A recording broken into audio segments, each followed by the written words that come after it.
નમસ્કાર મિત્રો, વિડીયોમાં તમારું સ્વાગત છે।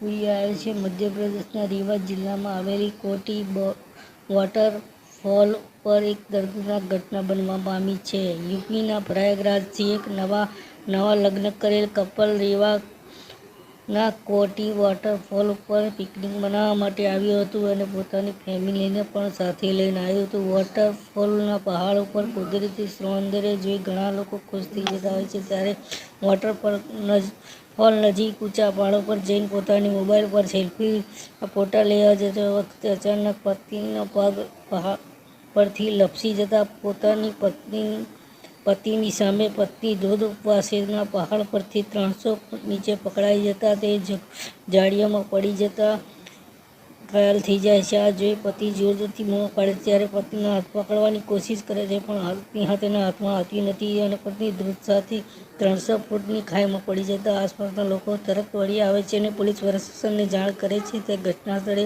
પોલીસ પ્રશાસન અને ફાયર વિભાગની ટીમ પહોંચે છે અને બચાવ કર્મીઓ તેને મહિલાને બચાવવા માટેની કોશિશ કરે છે, પણ ઘણો સમય વીતી જવાને કારણે અને મહિલા ગંભીર રીતે ઘાયલ હોવાથી તેનું મોત થાય છે। ઘટના શુક્રવારે બપોરના સમયે બની હતી। તેણીના સાથે પતિ, ફેમિલી, પરિવાર પણ હાજર રહ્યા હતા। ઉત્તર પ્રદેશના નિવાસી સૌરભ પટેલ નામ હતા વ્યક્તિ પોતાની પત્ની સાથે કોટી વોટરફોલ પર પિકનિક મનાવવા માટે આવ્યો હતો।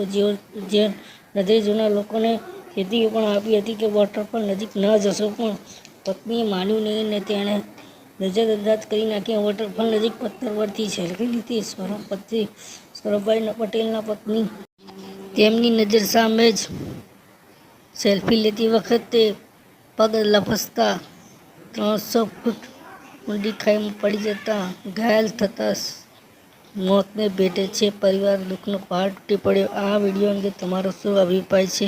કોમેન્ટ કરીને જણાવો। વિડીયો લાઈક અને શેર કરો। ધન્યવાદ। આપતો દિવસ શુભ રહે।